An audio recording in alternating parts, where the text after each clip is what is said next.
বৰ্তমান চলি আছে IPL বতৰ আৰু এই IPL অসম তনয় ৰিয়ান পৰাগ পুনৰ উজ্বলি উঠিল। ধাৰাবাহিকভাৱে উজ্বলি উঠি আছে অসম সন্তান ৰিয়ান পৰাগ। IPL সুন্দৰ ফৰ্ম ধৰি ৰাখিছে ৰিয়ান পৰাগে। অসম সন্তানগৰাকীয়ে কালি এক বিস্ফোৰক ইনিংছ খেলে যদিও ৰাজস্থান ৰয়েলছ পৰাস্ত হয় গুজৰাট টাইটান্সৰ বিৰুদ্ধে। ৰিয়ানৰ বিস্ফোৰক ৭৬ ৰানৰ ইনিংছ সত্ত্বেও মেচখনত ৰাজস্থান পৰাস্ত হয় ৩ উইকেট। এবাৰ IPL এয়া ৰাজস্থানৰ প্ৰথম পৰাজয়।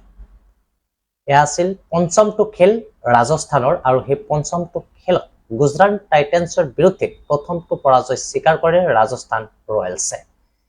কালি জয়ৰ বাবে প্ৰয়োজনীয় ১৯৭ ৰান গুজৰাট টাইটান্সে অন্তিমটো বলত ৭টা উইকেট হেৰুৱাই সংগ্ৰহ কৰি লয়। অধিনায়ক শুভমন গিল আৰু সাই সুদৰ্শনে দলক প্ৰত্যাশিত আৰম্ভণি দিয়াৰ পিছত ৰাহুল তেৱাটিয়া আৰু ৰাছিদ খানে দলৰ জয়ত গুৰুত্বপূৰ্ণ ভূমিকা পালন কৰে। ৰাছিদে ১১টা বলত ২৪ ৰানত অপৰাজিত হৈ থাকে আৰু অন্তিমটো বলত বাউণ্ডাৰী কোবাই তেওঁ দলক মধুৰ জয়ৰ সোৱাদ দিয়ে।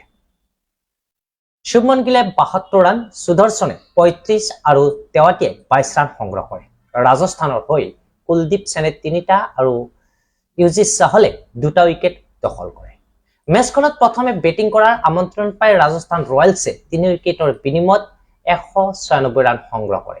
৪২ ৰানত অপেনাৰদ্বয়ক হেৰুৱাই দলটোৱে। যশস্বী জয়ছোৱালে বিস্ফোৰক আৰম্ভণি কৰে যদিও ১৯টা বলত ২৪ ৰান কৰি উভতি যায়।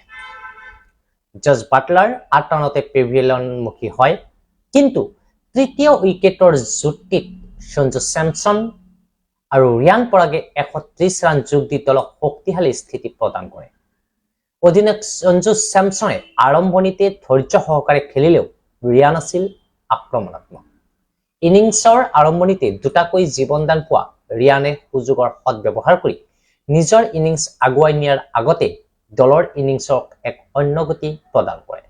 ৪৮টা বলত ৭৬ ৰানৰ ইনিংছ খেলি উভতি যায় ৰিয়ান। তেওঁৰ ইনিংছটোত আছিল ৩টা বাউণ্ডাৰী আৰু 5টা ছিক্সাৰ। তেওঁক সহযোগ দিয়া সঞ্জু চেমছনে ৩৮টা বলত ৬৮ ৰান কৰি অপৰাজিত হৈ থাকে। ১৩টা বলত অপৰাজিত হৈ ৰয় চিমৰান হেটমেয়াৰ।